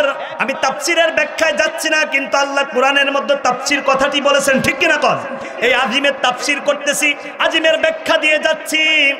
সর্বোচ্চ উচ্চ জায়গা যদি আপনি মাপতে পারেন আরবিতে, ওইটাকে বলা হয় আহালাম। কি বলা হয়? সবচাইতে উঁচু জায়গা মাপতে পারলে বলা হয় আহালাম। আর আপনি যদি সবচাইতে গভীরতম জায়গাকে মাপতে পারেন, ওইটাকে আরবিতে বলা হয় আনিক। দৈর্ঘ্য প্রস্থ মেপে যদি শেষ করতে পারেন, ওইটাকে বলা হয় ওয়াসিত। যেই জিনিসের উচ্চতা মাপা যায় না, গভীরতা মাপা যায় না, দৈর্ঘ্য প্রস্থ মেপে শেষ করা যায় না, ওইটাকে বলা হয় আযীম। সুবহানাল্লাহ বলবেন না? আল্লাহ বললেন ওয়া ইন্নাকা লাআলা খুলুকিন আযীম। আমার নবীর চরিত্র হচ্ছে অনুপম চরিত্র। সুবহানাল্লাহ বলা যাবে? অনুপম, নিউ তৎপুরুষ সমাস। যেই জিনিসের কোনো উপমা হয় না তার নাম অনুপম। সুবহানাল্লাহ পড়েন। আমার নবীর উচ্চতা, আমার নবীর গভীরতা, আমার নবীর দৈর্ঘ্য প্রস্থ পৃথিবীর কেউ মেপে শেষ করতে পারবে না। আমার নবীর চরিত্রের সার্টিফিকেট দিয়েছেন একজন, চিল্লায় বলুন তিনি কে? সেই নবীর ব্যাপারে আমরা কথা বলতেছি। আল্লাহ রাব্বুল আলামিন কেন নবীকে দুনিয়ার মধ্যে পাঠিয়ে দিলেন সেই কথা আল্লাহ বললেন, হুয়াল্লাযী আরসালা রাসূলাহু বিল হুদা ওয়া দীনিল হক লিইয়ুযহিরাহু আলাদ-দীনি কুল্লিহি ওয়া কাফা বিল্লাহি শাহীদা। আল্লাহু আকবার। আল্লাহ রাব্বুল আলামিন জানালেন, আমি আমার প্যারা হাবিব বিশ্বনবী মুহাম্মদুর রাসূলুল্লাহকে দুনিয়ার মধ্যে পাঠিয়েছি অন্যান্য আনিত দিন এবং বিধানের উপরে। একমাত্র আমি আল্লাহর মনোনীত জীবন ব্যবস্থা ইন্নাদ দীনা ইনদাল্লাহিল ইসলাম, ইসলামকে এস্টাবলিশ করার জন্য, ইসলামকে বিল্ড আপ করার জন্য, ইসলামকে প্রতিষ্ঠা করার জন্য আমি আল্লাহ রাব্বুল আলামিন আমার নবীকে পাঠিয়েছি। এই জন্য চিল্লায়া বলুন, আমার নবী কি শুধু নবী ছিলেন, নাকি আমার নবী একজন সফল রাষ্ট্রনায়ক ছিলেন? 1 বছর নয়, 2 বছর নয়, মদিনাতুল মুনাওয়ারায় আল্লাহর নবী 10 বছর রাষ্ট্র পরিচালনা করলেন। তার মানে অন্যান্য তাগুতি বাদ দিয়ে আল্লাহর জমিনে আল্লাহর দিন কায়েম করা, দিন প্রতিষ্ঠা করা সব নবীদের কাজ ছিল। সুবহানাল্লাহ বলা যাবে? আল্লাহর নবী শুধু বাবা ছিলেন না, আল্লাহর নবী শুধু স্বামী ছিলেন না, আল্লাহর রসুল শুধু রসুলই ছিলেন না, আল্লাহর রসুল ছিলেন একজন প্রাইম মিনিস্টার, সকল দেশ নায়ক। এই জন্য অনেক সময় আমরা হুজুরেরা যদি কোরআন হাদিস দিয়ে রাজনীতির কথা বলি, বলে যে হুজুরেরা রাজনীতির কথা কইবে কেন? এইবার বলেন, কোরআনের চাইতে বড় রাজনীতির কিতাব পৃথিবীতে আছে? একজন তো ডেকে ডেকে এই কথা বলেই ফেলবো যে আমরা বাঙালি হয়ে আমাদের পরিচয় বাঙালি। আচ্ছা বলেন, আমাদের পরিচয় বাঙালি না আমাদের পরিচয় মুসলিম? ইয়া আইয়ুহাল্লাযীনা আমানুত্তাকুল্লাহ হাক্কা তুকাতিহি ওয়া লা তামুতুন্না ইল্লা ওয়া আনতুম মুসলিমুন। ঈমানদাররা শোনো, আল্লাহকে ভয় করার মতো ভয় করতে হবে। আর খবরদার তোমরা পরিপূর্ণ মুসলমান না হইয়া কবরে যাইও। কবরে প্রশ্ন করা হবে আপনার দিনের ব্যাপারে। ওমান দীনুকা, তোমার দিন কি? এবার বলেন দিন কি? ইসলাম। দিন কি? ইসলাম। ইসলাম যেই ব্যক্তি মানে তাকে বলা হয় মুসলিম। তাকে কি বলে? মুসলিম। তাহলে আপনাকে ইসলাম মানার মাধ্যমে মুসলিম হয়ে তারপরে কবরে যেতে হবে, ঠিক কিনা? আপনার কবরে কিন্তু প্রশ্ন করবে না যে পহেলা বৈশাখে পান্তা ভাত আর ইলিশ খাইয়া বললেন একদিন বাঙালি ছিলাম না। আপনার পরিচয় আপনি মুসলমান, আমার পরিচয় কি? বীর মুসলমান ধরো আল কোরআন, বীর নওজোয়ান ধরো আল কোরআন, ফিরায়ে আনো সেই হারানো সম্মান। নারায়ে তাকবীর, নারায়ে তাকবীর। এইবার বলেন, বলেন দেখি, বলেন নাউডুবিবাসী, কবর দেশে আপনার দলের পরিচয় হবে নাকি মুসলমানের পরিচয় হবে? নাকি কবরে আপনাকে জিজ্ঞাসা করবে তুমি কোন দলের? তুমি কি আওয়ামী লীগ? তুমি কি বিএনপি? তুমি কি জাতীয় পার্টি? তুমি কি জামাত ইসলাম? না না না, এই কথা বলবে না। কবরে জিজ্ঞাসা করবে ওমান দিনুকা, তোমার দিন কি? এইবার বলেন আমাদের দিন কি? ইসলাম। এই জন্য আমরা ইসলাম ধর্ম মানব, আর ইসলাম ধর্ম মানার মাধ্যমে আমরা মুসলিম হয়ে কবর দেশে যাব। মুসলমানদের জন্য কবরটাকে আল্লাহ জান্নাতের বাগান করে দেবে। এইবার বলেন আমাদের পরিচয় বাঙালি নাকি মুসলিম? আরো জোরে বলেন। এইবার শোনেন দারুণ কথা, আল্লাহ রাব্বুল আলামিন জানায়া দিলেন সূরার নাম সূরা নাহাল 36 নম্বর আয়াত, ওয়ালাকাদ বাআসনা ফি কুল্লি উম্মাতির রাসূলা আন ইবুদুল্লাহা ওয়াজতানিবুত তাগুত। ওগো মায়ার নবী, দয়ার নবী, রহমতের নবী, আমি আপনাকে দুনিয়ার মধ্যে পাঠিয়েছি। যত তগুতি শাসন আছে, ইসলাম বাদ দিয়ে যত আনিত বানানো দিন কিংবা ধর্ম আছে, এইগুলোর উপরে আমার সত্য ধর্ম ইসলাম প্রতিষ্ঠা করার জন্য, অর্থাৎ তগুতের বিপক্ষে আল্লাহর রসুলের সংগ্রাম ছিল নাকি? আর আসতে বলেন, আল্লাহর হাবিব সাল্লাল্লাহু আলাইহি ওয়াসাল্লাম আনিত মূর্তি পূজা, পীর পূজা, বংশের পূজা বাদ দিয়ে আল্লাহর জমিনে আল্লাহর দ্বীনকে প্রতিষ্ঠা করেছেন। ইসলাম বাদ দিয়ে যত এজম, যত নিয়ম নীতি আছে সবগুলো হচ্ছে তাগুত। এইগুলোকে বাদ দিয়ে বাসর ঘরে স্বামী আর স্ত্রী ঢুকবেন। ছোট্ট 9 বছরের একটা বাচ্চাও যদি পাশে বসে থাকে, আপনি আপনার দাদি কিংবা আপনার নানিকে ডাক দিয়া বলেন, ও নানি, এর লইয়া যাও। কারণ আপনি যেই বাসর ঘরে স্ত্রীর সাথে কনজুগার লাইফ লিড করবেন, ওই জায়গা অন্য কেউ থাকুক, এইটা আপনি চান না। তেমনি করে আমার বন্ধুগণ, আমার ভাইয়েরা, সব বাদ দিয়ে, সব ডিলাইট করে দিয়ে, রিমুভ করে দিয়ে, ইগনোর করে দিয়ে আল্লাহর জমিনে আল্লাহর দ্বীন কায়েম করতে হয়। আল্লাহ রাব্বুল আলামিন সেই দ্বীন কায়েমের জন্যই নবীদেরকে দুনিয়ায় পাঠিয়েছিলেন। জোরে বলেন মারহাবা। এইবার সরাসরি আমার ভাইয়েরা, আমার বন্ধুরা, সেই প্যারা হাবিব বিশ্ব নবী জনাবে মুহাম্মদুর রাসূলুল্লাহর জীবনের দিকে আপনারা চলে যাচ্ছি। আল্লাহর প্যারা হাবিব নবী সরকারে দো আলম, নবীর আব্বার নাম আব্দুল্লাহ। জোরে বলেন, নবীর বাবার নাম কি? নবীর মায়ের নাম আমেনা, আমেনা রাদিয়াল্লাহু তাআলা আনহা। আল্লাহর নবী যখন মায়ের পেটের মধ্যে, হৃদয় স্পর্শিত একটি জায়গাতে টাচ করার জন্য আমি শুরু করতেছি, পরম করুণাময় আল্লাহর নামে বলুন আমাদের সাহায্যদাতাকে। সাহায্য চাইব কার কাছে? কোন কাকা বাবু, দাদা বাবু, ইহুদি মুশরিকেরা মুসলমানদের বন্ধু না, সাহায্যদাতা না, মুসলমানদের সাহায্যকারী একজন, তিনি কে? আল্লাহর রাসূল বলেছেন, মান সাফাহাল মুশরিকুনা ফালিয়াতাওয়াদ্দা। তোমরা যখন কোন মুশরিকের সাথে হ্যান্ডশেক করবে, তারপরে তোমরা ওযু করে ফেলবে, তার মানে তোমরা যখন মুশরিকের সাথে হ্যান্ডশেক করো তখন তোমার ওযু ভেঙে যায়। কিন্তু দেখবেন কত নারী মুশরিক, মানে যারা মূর্তি পূজা করে, ওই কাকা বাবু, দাদা বাবুদের সাথে কত নারীরাও হ্যান্ডশেক করছে। এইবার বলেন, ওর কি শুধু ওযু গেছে না ঈমানও গেছে? বুঝলে বুঝপাতা, না বুঝলে কিচ্ছু করার নাই।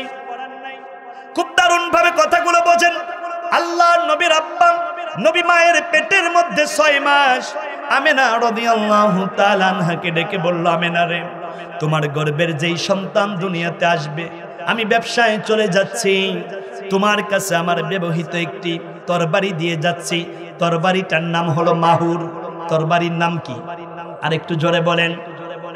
আল্লাহর হাবিব সাল্লাল্লাহু আলাইহি ওয়াসাল্লাম বাবার দাওয়াই তরবারিটা বুকের সাথে নিয়ে ঘুমাতেন। এইবার বলেন, তরবারি দিয়ে মানুষ কি কচু গাছ কাটে, নাকি কেলা গাছ কাটে, নাকি ধান কাটে? তরবারি দিয়ে কি করে? তরবারি দিয়ে যুদ্ধ করে। তার মানে আমার নবী আপনার নবী একজন সফল যোদ্ধাও ছিল। রসুল কোনদিন আগে কাউকে আঘাত করে নাই। ইহুদি কাফের মুশরিকরা যদি আমার নবীকে আঘাত করত, আল্লাহর প্যারা হাবিব কোনদিন ছেড়ে দিত না। মুসলমানদের দিকে তাকায়া থাকো, আমার দেশের মধ্যে আছে কিছু ভারতের দালাল, আর সীমান্তের উপরে আছে কাকা বাবু দাদা বাবুরা। আমার বাংলাদেশকে যদি গিলে ফেলতে চাও, মুসলমান কিন্তু তরবারি ধরতে জানে। মুসলমান শাহজালালের জাতি, মুসলমান শাহপরানের উত্তরসূরি। তার মানে হিন্দুরা যদি বাংলাদেশের উপরে দাদাগিরি দেখাতে চায়, যুদ্ধ হবে গজওয়াতুল হিন্দ। জীবন দেব তবু বাংলার মাটিকে ছাড় দেব না, ঠিক কিনা কম? এই মাটি হচ্ছে ওলিয়া উলিয়াদের মাটি, এইটা ফুরফুরার আল্লাহর ওলিদের মাটি, শাহজালালের মাটি, শাহপরানের মাটি, ঠিক কিনা কম? আল্লাহর রাসূল বলেছেন, আন সাওবানা মাওলা রাসূলিল্লাহি সাল্লাল্লাহু আলাইহি ওয়াসাল্লাম, সাওবান রাদিয়াল্লাহু তাআলা আনহু বর্ণনা করেন, আল্লাহর নবীর এই সাহাবী বলেন, ইসাবাতানে মিন উম্মতি, আমার উম্মতের মধ্যে দুইটি দল হবে। জোরে বলুন কয়টি? আহরাজাহুমাল্লাহু মিনান নার, আল্লাহ রাব্বুল আলামিন তাদের জন্য জাহান্নামের আগুনকে হারাম করে দিয়েছে। সুবহানাল্লাহ বলা যাবে? আহরাজা উলামায়ে কেরাম রয়েছেন আয় হাররামা, আল্লাহ রাব্বুল আলামিন এই দুইটা জাতির জন্য জাহান্নামের আগুনকে হারাম করে দিয়েছেন। ইসাবাতুন তাকজুল হিন্দা, হিন্দুস্তানে একটা যুদ্ধ হবে, আর ওই যুদ্ধটা শুরু করবে হারাবাল হিন্দা মিনাস চীন, চীনেরা সর্বপ্রথম ভারত আক্রমণ করবে, আর ভারতের প্রদেশগুলো ভেঙে টুকরা টুকরা টুকরা টুকরা হয়ে যাবে। জোরে বলা যাবে আল্লাহু আকবার। এই জন্য ভারত সবচাইতে বেশি ভয় পায় হচ্ছে চীনকে, তারপরে পাকিস্তানকে। কারণ পাকিস্তানের মুসলমান আর আমরা একই সুতায় গাথা মালা, সুকৌশলে আমাদের শুধু একটু পৃথক করেছিল ওই ভারতীয়রা। কথা বলছেন না কেন? কারণ ওরা জানে মুসলমানের তাকবীরের আওয়াজ। ওই যে বদরের প্রান্তে মুসলমানের সংখ্যা 313 জন, কাফেরের সংখ্যা 1000। এইবার বলেন ওই যুদ্ধে জয়লাভ করছে কি কাফের না মুসলমান? ওই দাদা বাবুরা কাকা বাবুরা খুব দারুণ করে জানে, সংখ্যায় যদি মুসলমান কম হয়, তাদের ইমানের যেই পাওয়ার আছে, লিল্লাহে তাকবীর আল্লাহু আকবারের কাছে হিন্দুস্তান ভেঙে টুকরা টুকরা হয়ে যাবে। এই জন্য পাকিস্তান আর বাংলাদেশকে সুকৌশলে পৃথক কইরা দেশে। আপনি মানেন না মানেন, এটা মহাসত্য। এইবার দারুণ করে আবার শোনেন, যেহেতু আমরা 71 দেশ পেয়েছি, এই দেশের এক বিন্দু পরিমাণ মাটি আমরা ভারতের কাছে ছেড়ে দেব না। ওই ভারতের সাথে একটা যুদ্ধ হবে, এই কথা আল্লাহর রাসূলের। ওই যুদ্ধে যারা অংশগ্রহণ করবে তারা জান্নাতি। সুবহানাল্লাহ পড়েন। ফাকামা আবু হুরায়রা রাদিয়াল্লাহু তাআলা আনহু, আল্লাহর নবীর সাহাবী আবু হুরায়রা দাঁড়িয়ে গেলেন, বললেন, নবী গো, ওই যুদ্ধ পর্যন্ত যদি আমি হায়াত পাই, ওই যুদ্ধে আমি আবু হুরায়রা অংশগ্রহণ করব। ওরা আমাদের দিকে চোখ রাঙানি দেয়, বিএসএফ আমাদের দিকে তাকায়। মুসলমান আপনাকে জাগতে হবে, ঘুমায় থাকলে চলবে না। আমরা যদি ভারতের সাথে কোনো একদিন যদি যুদ্ধ লাগে, গজওয়াতুল হিন্দের ডাক যদি উলামায়ে কেরাম দেয়, ভারতের সাথে যুদ্ধ করে কারা কারা জীবন দিতে রাজি আছেন? দুই হাত তুলে আল্লাহকে দেখান। আল্লাহ তুমি কবুল করো। জোরে বলুন না আমিন। না হয় নাই, জোরে বলুন না আমিন। আমার কথা কি বুঝতেছেন আপনারা, নাকি খুব কষ্ট হয়ে যাচ্ছে? এইবার শোনেন, আল্লাহর হাবিবের তরবারি ছিল 9টা। কয়টা? আরেকটু আসতে বলেন না। কাগজ কলম থাকলে লিখে নেন। মাহুর, উদুব, জুলফিকর। যেই জুলফিকর তার জামাই সাইয়েদিনা হযরতে আলী কাররামাল্লাহুকে হাদিয়া দিয়েছিল। সুবহানাল্লাহ পড়েন। আর আমরা জামাইকে হাদিয়া দেই মিস্টার পালসার, মিস্টার এফজেড, ঠিক কি না কর? ওই দিন কালুখালীতে বাবাই মোটরসাইকেল আর আইফোন 16 প্রো ম্যাক্স কিনে দেয় নাই, এই জন্য টেনে কাটতে পড়ে মরছে। আমি মনে করি ও বাইসে থাকার চাইতে মইরে যাওয়াটা বেশি ভালো, ঠিক কি না কর? এইবার শোনেন, 4 নম্বর হলো কেলই, 5 নম্বর হলো খন। নবীজির তরবারি ছিল কয়টা? 6 নম্বরে হলো মাকসাম, 7 নম্বরে কাজিব, 8 নম্বরে দাসুর, আর 9 নম্বরে হলো বিদ্দার। এইবার বলেন দেখি, বলেন আল্লাহর নবীর তরবারি ছিল কয়টা? আর একটু আসতে বলেন না। 9টা। আল্লাহর নবী দুনিয়াতে আসলেন, নবীর বয়স যখন 12 দিন, আল্লাহর হাবিবকে নিয়ে যাওয়া হলো তায়েফে। কোথায়? মক্কাতুল মুকাররমা থেকে তায়েফের দূরত্ব প্রায় 120 কিলোমিটার। কত কিলোমিটার? আহারে, হাজিরা যখন মক্কাতুল মুকাররমা থেকে গাড়িতে করে তায়েফে যায়, তখন কেন জানি মনে হয় সুজলা সুফলা প্রাকৃতিক আনন্দ সৌন্দর্য দিয়ে ঘেরা সবুজের এক মহা সমারোহ আমার ছোট্ট বাংলাদেশেই আছে। জোরে বলা যাবে মারহাবা। মক্কা মদিনায় আপনি যত ফল খাবেন, ওই ফলগুলোর মধ্যে সবচাইতে মিষ্ট ফল হচ্ছে তায়েফে। সুবহানাল্লাহ বলা যাবে। আল্লাহর হাবিব একদিন নয়, 2 দিন নয়, 6 বছর পর্যন্ত তিনি তায়েফের জমিনে ছিলেন। 6 বছর পরে যখন তায়েফ থেকে আল্লাহর রসুলকে মক্কায় নিয়ে আসা হলো, আল্লাহর রসুল হাঁটে, আল্লাহর রসুল খেলা করে, বন্ধুদের সাথে আড্ডা দেয়, কিন্তু বারে বারে বারে বারে মাকে ডেকে ডেকে বলে, মা গো আমার আব্বা কোথায়, আমার আব্বা কোথায়, আমার আব্বা কোথায়, বাবা কোথায় চলেছ আমাকে সারিয়া, দুঃখ ফেলে বলবো কারে বিনায়া বিনায়া। বাবা হচ্ছে আপনার মাথার উপরে বটগাছ, বাবা হচ্ছে আপনার মাথার উপরে ছাতাম। ও আমার বন্ধু, আমার ভাইরা, দারুণ ভাবে কথা শোনেন। আপনার মা আপনাকে গর্ভের মধ্যে রাখে 10 মাস 10 দিন, আর আপনার বাবা আপনাকে তার ব্রেইনের মধ্যে রাখে আজীবন। এর নাম বাবা, এর নাম বাবা। একবার কি আবেগ অনুভূতি দিয়ে উজাড় করে বলা যাবে কি বাবা? না হয় নেই, জোরে বলে। মরিয়া গিয়াছে জানো মা ও বাপ, আল্লাহ তুমি তাদের গুনাহ করো মাফ। আমিন বলেন। এই মাহফিলে মা নাই কার কার একটু হাত তুলে দেখান। বাবা নাই যাদের, তারাও হাত তুলে দেখান। আয় আল্লাহ, এই মাহফিলে যাদের মা নাই বাবা নাই, তাদের মা বাবার কবরগুলোকে তুমি জান্নাতের বাগান বানায়া দাও। জোরে বলেন আমিন। এ দুনিয়ায় সাওয়াল্লাতা মাবায়নি গাছ, মায়েরা দর দইরার পানি সাউদরিয়ার মাছ, বনে থাকে বনবাদুরা সাউ থাকে তার বুকে, তবু মায়ে সাউ সারে না পড়লে হাজার দুঃখে। এ দুনিয়ায় মায়ের চাইতে এত দরদি, এত মরমী আর কেউ আছে? একবার বলা যাবে মা, আর একটু আবেগ দিয়ে বলুন না মা। আল্লাহর পেয়ারা হাবিবের বয়স 6 বছর 6 মাস। আল্লাহর নবী মাঠে যায় খেলা করেন। একদিন আল্লাহর নবী চলে গেলেন পাহাড়ের পাদদেশে বন্ধুদের সাথে খেলা করার জন্য। আরব দেশে যখন সূর্যটা ডুবে যায়, তাড়াতাড়ি সন্ধ্যা ঘনায় আসে। যারা আরবে গিয়েছেন তারা বুঝতে পারবেন। আমার ভাইয়েরা, আমার বন্ধুগণ, আল্লাহর নবীজি সাল্লাল্লাহু আলাইহি ওয়াসাল্লাম একটা দৃশ্য দেখতেছেন আর কচি হৃদয়ের মধ্যে রেখাপাত করতেছে। অন্যান্য বন্ধুদের বাবারা এসে ডাক দেয়, আব্দুর রহিমাই। কেউ বা সন্তানকে বুকের সাথে জড়াইয়া কপালের মধ্যে চুমা দেয়, গালের মধ্যে চুমা দেয়, খাদ্য দেয়, মিষ্টি দেয়, খাজা দেয়। আল্লাহর নবী এই দৃশ্যটা দেখে আর নবী চোখের পানি ফেলায়া বিনায়া বিনায়া কান্দে।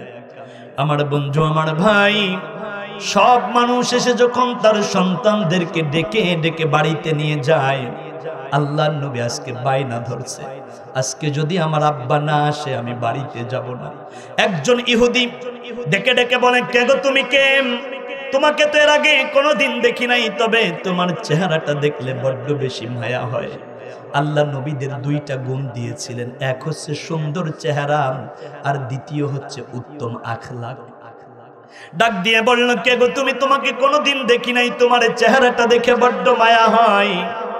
পাহাড়ের পাদদেশে লুকিয়ে থাকা হিংস্র জীবজন্তু তোমাকে খেয়ে ফেলবে। মায়ের সন্তান, মায়ের কোলে ফিরে যাও। আল্লাহর রসুল বললেন, না, আজকে যদি আমার বাবাই না আসে আমি যাব না। এদিকে সন্ধ্যা ঘনায়া গেল, আল্লাহর রসুল এখনো বাড়ি যায় না। আমেনা রাদিয়াল্লাহু তাআলা আনহা চোখের পানি ছেড়ে দিয়ে দিয়ে কান্দে। ঘর থেকে বের হয়েছে, আরবের লোকজনদেরকে ডেকে ডেকে বলে, ও আরবের লোকজন, শোনো শোনো, তোমরা কি আমার মুহাম্মদকে দেখেছো? ওরা তো মুহাম্মদুর রাসূলকে চেনে না, কারণ নবী তো 6 বছর ছিলেন তায়েফে। কয় বছর? 6 বছর আল্লাহর নবী ছিলেন তায়েফে। বলল মুহাম্মদকে চিনি না, তবে পূর্ণিমার চাঁদের চাইতে সুন্দর ফুটফুটে একটা ছোট্ট সন্তান পাহাড়ের পাদদেশে বসে বাবা বাবা বলে বিনায়া বিনায়া কান্দে। একবার তুমি ওই জায়গা গিয়ে দেখতে পারো ওইটা তোমার মুহাম্মদ কিনা। আমিনা রাদিয়াল্লাহু তাআলা আনহা পাগলিনীর মতো একটা দৌড় দিয়েছে, কইরে মুহাম্মদ। আল্লাহর নবী মায়ের ডাক শুনলেন, কিন্তু মা বলে সাড়া দিলেন না। বলল আমার বাবা কই? আহারে, 6 বছর আগে একজন নারী, ষোড়শী রূপসী যুবতী, যৌবনতা ছিল, স্বামী মারা গেছে, দ্বিতীয় আর কোনো বিবাহ বসে নাই। ওই নারীর কাছে, বিধবা নারীর কাছে স্বামীর কথা যদি ইয়াতিম সন্তান বলে, বলেন দেখি, বলেন কোন মা কি আর ঠিক থাকতে পারে? আমিনা রাদিয়াল্লাহু তাআলা আনহা চোখের পানি ছেড়ে বিনায়া বিনায়া কান্দে। আল্লাহর নবী মুহাম্মদুর রাসূলুল্লাহ পাগলের মতো কান্দে। আমিনা একটা দৌড় দিয়ে জাপটে ধরল মুহাম্মদুর রাসূলকে। নবী আমার ডেকে বলে, মা গো, আমার আব্বা কই? আমার আব্বা কই? নবী আমার কান্দে। আমিনা রাদিয়াল্লাহু তাআলা আনহা ডেকে বলে, চলো মুহাম্মদ বাড়িতে চলো, তারপরে তোমার আব্বার কথা বলবো।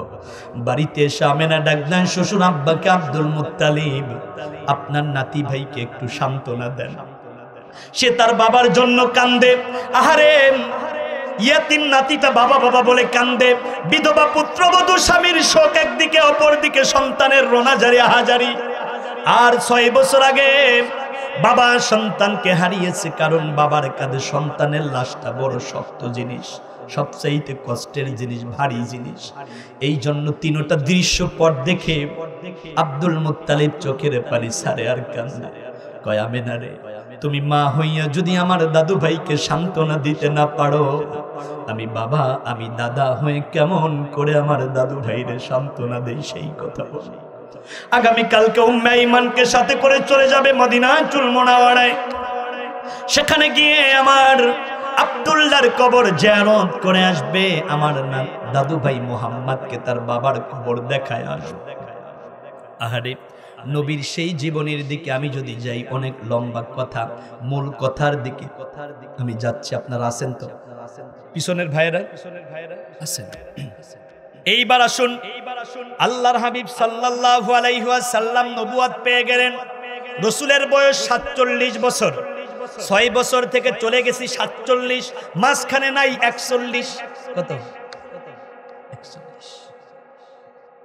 এখন এই 41 বছরের কথা বলতে গেলে আরো 41 বছরের তাফসীর দরকার, ঠিক কিনা? কোন?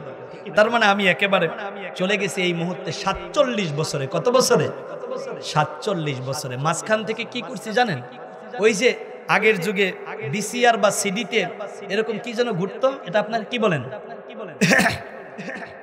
ঘুরতো। এইটাকে যদি ছোট করা লাগতো, তাহলে কেসি দিয়ে এ পাশ থেকে একটু কাটতে, এ পাশ থেকে একটু কাটতে, জোড়া কইরা দিত, 3 ঘন্টা ছবি 2 ঘন্টা হয়ে যায়। তার মানে আমি রাসূলুল্লাহ 63 বছরের জিন্দেগি, মাঝখান থেকে একটু কাটটা ওই 6 বছর থেকে 47 বছরে চলে এসেছি, মাঝে 41 বছর রিমুভ করে দিয়েছি।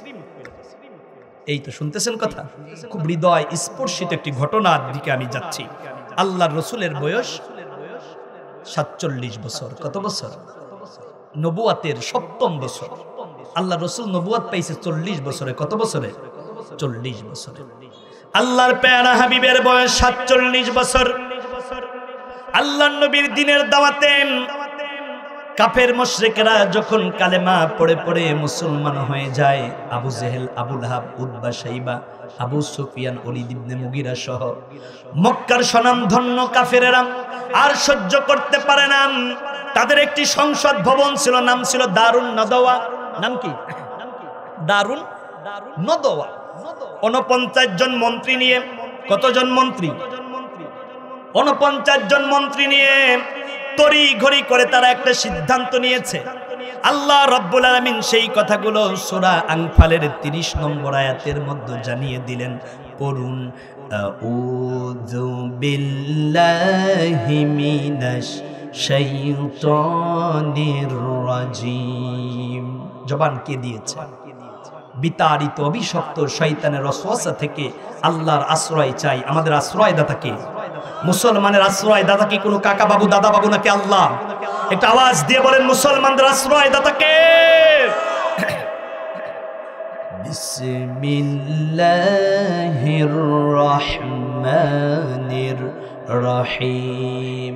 পরম করুণাময় অসীম দয়াময় আল্লাহর নামে শুরু করছি। শুরুটা হবে কার নামে?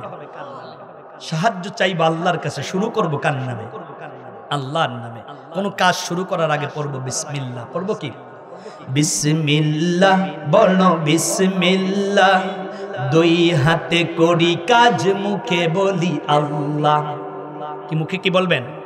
একবার সে আল্লাহর নাম নেন না, আল্লাহ। না হয় নাই, জোরে বলেন না। আল্লাহর নাম নিলে খারাপ লাগে না ভালো লাগে? তাহলে অরব্বাকা ফাকাব্বির, তাকবীরটা হবে কার নামে? সবাই বলেন না কার নামে? এই তাকবীর কি কোনো দলীয় স্লোগান না আল্লাহর স্লোগান? লিল্লাহে তাকবীর, আল্লাহু আকবার, এটা কি দলীয় স্লোগান না আল্লাহর স্লোগান? তাহলে আপনারা কি আল্লাহর স্লোগান দিতে রাজি আছেন? একবার বলুন না লিল্লাহি তাকবীর। আল্লাহর নবীর বয়স 47 বছর। وَإِذْ يَمْكُرُ بِكَ الَّذِينَ كَفَرُوا لِيُثْبِتُوكَ أَوْ يَقْتُلُوكَ أَوْ يُخْرِجُوكَ وَيَمْكُرُونَ وَيَمْكُرُ اللَّهُ وَاللَّهُ خَيْرُ الْمَاكِرِينَ।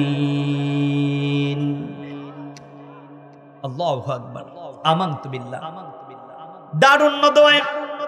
49 জন মন্ত্রী মিলে তড়ি ঘড়ি একটা সিদ্ধান্ত তারা নিয়েছে। মুহাম্মদ যেইভাবে দ্বীনের দাওয়াত দিচ্ছে, এইভাবে যদি সে দাওয়াত দিতে থাকে তাহলে আমাদের নেতাগিরি শেষ, চেয়ার শেষ, আমাদের ক্ষমতা থাকবে না, বাপদাদার ধর্মে চুনকালি পড়ে যাবে। মুহাম্মাদের দাওয়াতি মিশন যদি বন্ধ করতে চাও তাহলে 1 নম্বর সিদ্ধান্ত হলো মুহাম্মদকে তোমরা এক ঘরে করে রাখো। নাউজুবিল্লাহ বলা যাবে? নতুবা কি করবা? আউ ইয়াকতুলুকা, নতুবা মুহাম্মদকে তোমরা হত্যা করে ফেলো। কেউ কেউ ডেকে বলল মুহাম্মদ তো কুরাইশ বংশের সন্তান, যার দাদা ছিল খানায় কাবার মুতাল্লিম। আব্দুল্লাহর বেটা মুহাম্মদকে যদি তোমরা হত্যা করো টিকতে পারবা? কই হত্যা যদি করতে না পারি, আউ ইখরিজু, তাকে দেশ ছাড়া করো, এলাকা ছাড়া করো, বাড়ি ছাড়া করো। 3টা সিদ্ধান্ত নেওয়া হলো সম্মতিক্রমে।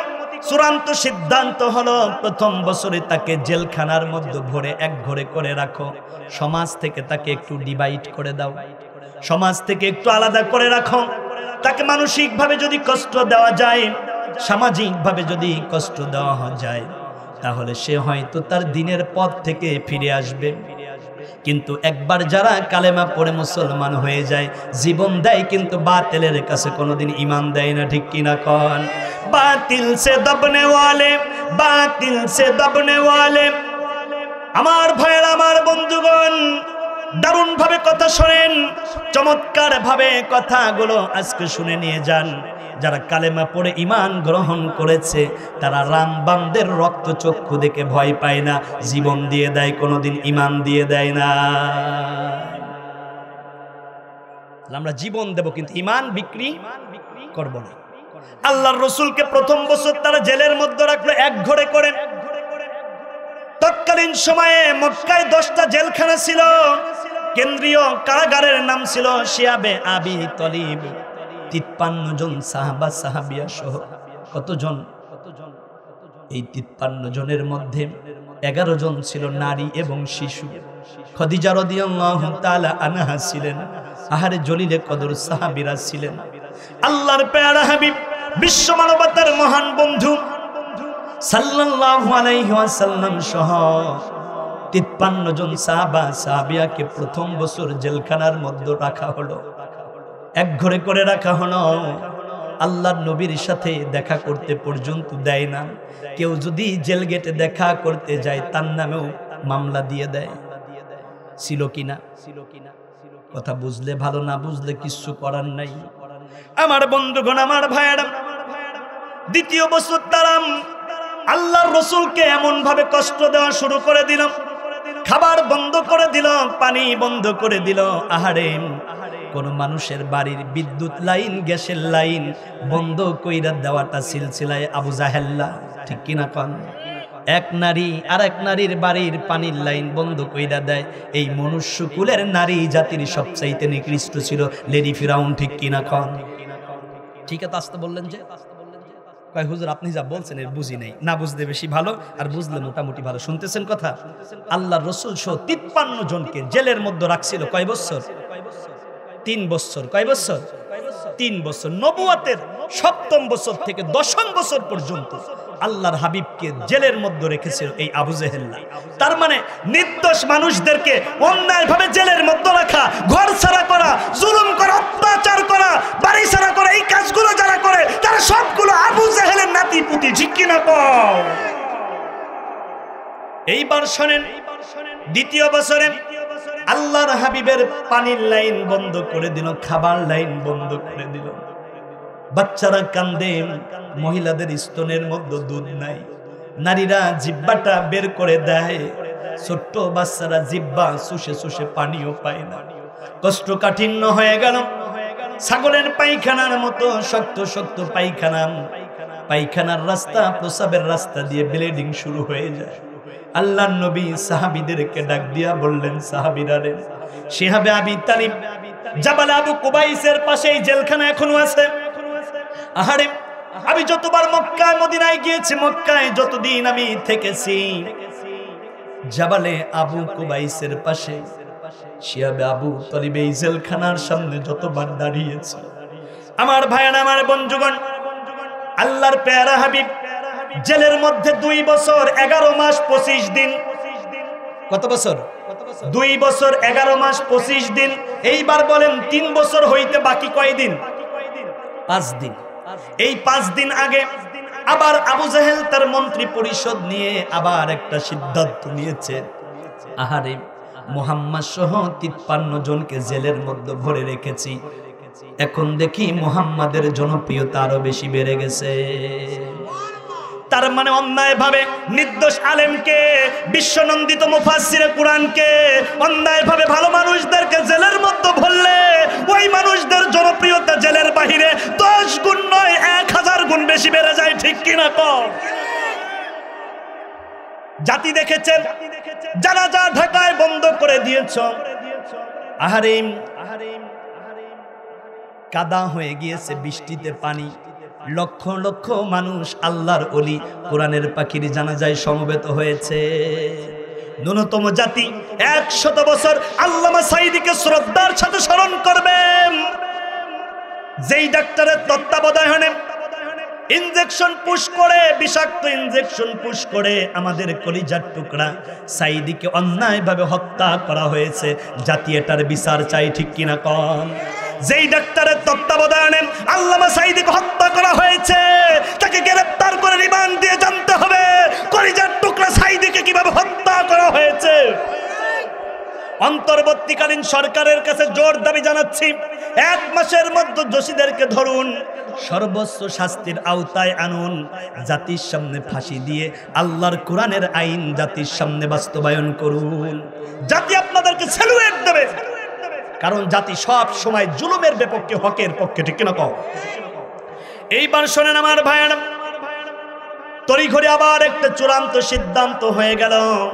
আবু জেহেল ডাক দিয়া কয়, আমার মন্ত্রী পরিষদের মন্ত্রীরা শোনো, মুহাম্মদকে 3 বছর জেলের মধ্যে রাখলাম, তার জনপ্রিয়তা কমে না, বরং তাকে যদি আমরা জেলের মধ্যে রাখি তাহলে একটা পর্যায়ে সে বের হয়ে যাবে জেল থেকে। জেল থেকে বের হতে দেরি হবে, আমাদের ক্ষমতা যাইতে দেরি হবে না। ক্ষমতা যদি টিকায়া রাখতে চাই, মুহাম্মদ সহ তার অনুসারী 53 জনকেই ফাঁসি দিতে হবে। জোরে বলা যাবে নাউজুবিল্লাহ। তার মানে ক্ষমতায় টিকে থাকার জন্য অন্যায়ভাবে মানুষ হত্যা করা, অন্যায়ভাবে আলেম হত্যা করা, এইটা আবু জেহেলের সিলসিলা। এইবার শোনেন আমার বন্ধু, আমার ভাইরা, আমার দোস্তরা, আমার পর্দার অন্তরালের মা বোনেরা, এই পিছনের ভাইরা বসুন। আপনাদের যদি বেশি কষ্ট হয় আমি ছেড়ে দিচ্ছি, তাহলে বসে পড়ুন প্লিজ, প্লিজ বসে পড়ুন। আল্লাহর প্যারা হাবিব বিশ্ব নবী জনাবে মুহাম্মদুর রাসূলুল্লাহ, আহারে, চূড়ান্ত ভাবে সিদ্ধান্ত নেওয়া হলো তাকে ফাঁসি দেবে, হত্যা করবে। কিন্তু আহারে, নির্দোষ মানুষকে যদি হত্যা করে বাহিরের মানুষের চোখে পানি থাকে কিনা? শুধু বাহিরের মানুষের চোখে পানি থাকে না, যাদের আকল আছে, যাদের বুদ্ধি আছে, বিবেক আছে, দলীয় লোক হইলেও তারা ডুকরে ডুকরে কান্দে, কিন্তু নেত্রীর সামনে কিছুই বলতে পারে না। তেমনি করে এই আবু জাহেলের ক্যাবিনেটের মধ্যে 5 জন ব্যক্তি ছিল যারা ছিল একেবারে লাগা লাগা মন্ত্রী। এদের মধ্যে একজন ছিল উপদেষ্টা, প্রধান উপদেষ্টা, নাম ছিল তার হিশাম ইবনে আমর। নাম কি? হিশাম ইবনে আমর। 82 বছর বয়স্ক একজন বৃদ্ধা। আহারে, আর কোনো কথা নয়। আমাদের আজকের মাহফিলের প্রধান মুফাসসির চলে এসেছেন, আমার শ্রদ্ধাভাজন উস্তাদ আল্লামা আওয়াবুল্লাহ ইব্রাহিম হাফেজাহুল্লাহ আকরামাহুল্লাহ। লিল্লাহে তাকবীর, লিল্লাহে তাকবীর। আল্লাহ রসুলের জেল জীবন, জেল থেকে মুক্ত করার ঘটনা কোনো একদিন কোনো মাহফিলে যদি আবার দেখা হয় সেদিন আপনাদের সাথে বলবো। সে পর্যন্ত আল্লাহ আপনাদেরকে ভালো রাখুন, আমাদের সবাইকে রহম করুন। এই প্রত্যয় আজকের মতো বিদায় নিচ্ছি। আসসালামু আলাইকুম ওয়া রাহমাতুল্লাহি ওয়া বারাকাতুহু।